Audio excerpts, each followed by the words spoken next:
ৰাজ্য চৰকাৰ বিভিন্ন বিভাগত কৰ্মৰত নিয়মীয়া ঠিকাভিত্তিক কৰ্মচাৰী, শিক্ষক, অনাশিক্ষক কৰ্মচাৰী, ট্ৰান্সফাৰ প্ৰমোচন, মুখ্যমন্ত্ৰী লোকসেৱক আৰোগ্য যোজনা, অসমত 8 পে, সাৰ্ভিস ৰুলছ, কৰ্মচাৰী পৰিষদৰ ঘোষণা, পুনৰ 5টাকৈ ডাঙৰ খবৰ লৈ আহিছোঁ। সবিশেষ আপোনালোকক জনাব বিচাৰিছোঁ। ভিডিঅ'টো প্ৰথমৰ পৰা শেষলৈকে চাই থাকিব। জনাব বিচাৰিছোঁ আজিৰ প্ৰথমটো গুৰুত্বপূৰ্ণ খবৰ। অসম চৰকাৰৰ অধীনত কৰ্মচাৰী আৰু পেঞ্চনাৰ বাবে সুখবৰ। মুখ্যমন্ত্ৰী লোকসেৱক আৰোগ্য যোজনাৰ অধীনত CGHS হাৰত চিকিৎসা খৰচৰ পৰিশোধ কৰা হ'ব। আৰু মুখ্যমন্ত্ৰী লোকসেৱক আৰোগ্য যোজনাৰ অধীনত সামৰি লোৱা হৈছে মুখ্যমন্ত্ৰী লোকসেৱক আৰোগ্য যোজনাৰ অধীনত লাভ কৰিব লগা চিকিৎসা সেৱাসমূহ হৈছে এনেধৰণৰ: চিকিৎসালয়ত ভৰ্তি আৰু বৃহৎ চিকিৎসা, পূৰ্বতে থকা ৰোগ, ভৰ্তিৰ তাৰিখৰ 3 দিনৰ আগত OPD বিল, আগতীয়াকৈ ধন পৰিশোধ কৰাৰ বিকল্পৰ সৈতে উচ্চ খৰচী চিকিৎসা। আৰু এই আঁচনিৰ সুবিধা ঠিকাভিত্তিক কৰ্মচাৰীসকলৰ ক্ষেত্ৰতো সামৰি লোৱা হ'ব। এইবাৰ জনাব বিচাৰিছোঁ আজিৰ দ্বিতীয়টো গুৰুত্বপূৰ্ণ খবৰ। শিক্ষকসকলৰ বাবে আহিছে এটা সুখবৰ। ডিপাৰ্টমেণ্ট অফ স্কুল এডুকেশ্যনৰ ফালৰ পৰা পুনৰ নটিফিকেশ্যন প্ৰকাশ হৈছে। শিক্ষকসকলৰ বদলিৰ বাবে আবেদন প্ৰক্ৰিয়া এইবাৰ 31 মে'লৈকে বৃদ্ধি কৰা হৈছে। 31 মে'লৈকে বৃদ্ধি পাইছে শিক্ষকসকলৰ বদলিৰ বাবে আবেদন প্ৰক্ৰিয়া। যিসকল শিক্ষকে আবেদন কৰিব পৰা নাই, HRMS assam.in পৰ্টেলৰ জৰিয়তে বদলিৰ বাবে আবেদন কৰিব পাৰিব।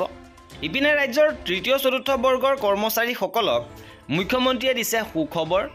পৰ্টেলৰ জৰিয়তে প্ৰকাশ হ'ব তৃতীয় চতুৰ্থ বৰ্গৰ কৰ্মচাৰীৰ পৰস্পৰ বদলীকৰণৰ তালিকা। জুন মাহৰ প্ৰথম সপ্তাহত যোগ্য হোৱা কৰ্মচাৰীৰ তালিকা প্ৰকাশ কৰা হ'ব আৰু বদলীকৰণৰ বাবে আগষ্ট বা ছেপ্টেম্বৰত পুনৰ দ্বিতীয়বাৰলৈ মুকলি কৰা হ'ব পৰ্টেল। এইবাৰ জনাব বিচাৰিছোঁ আজিৰ পৰৱৰ্তী গুৰুত্বপূৰ্ণ খবৰ।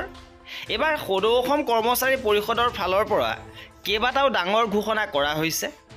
অসমত শীঘ্ৰে 8ম দৰমহা আয়োগ গঠন কৰিবৰ বাবে লগতে 26ৰ 1 জানুৱাৰীৰ পৰা কাৰ্যকৰীকৰণৰ বাবে দাবী জনাইছে।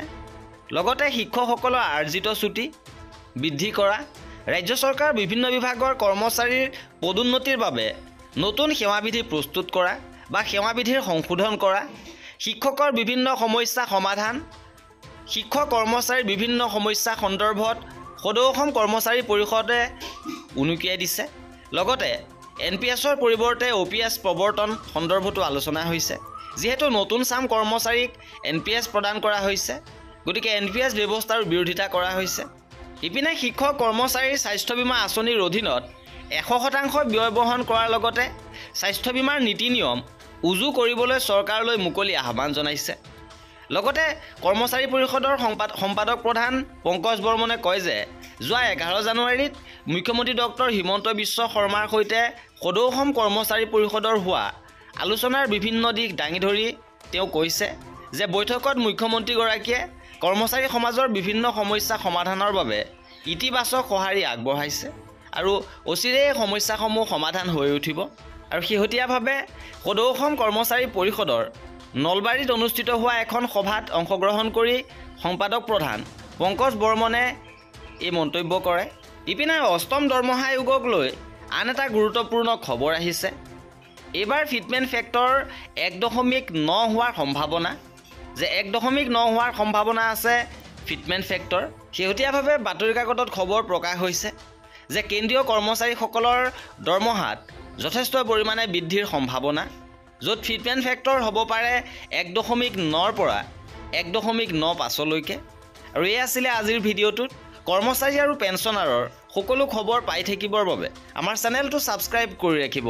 ভিডিঅ'টো শেষৰলৈকে চোৱাৰ বাবে বহুত ধন্যবাদ।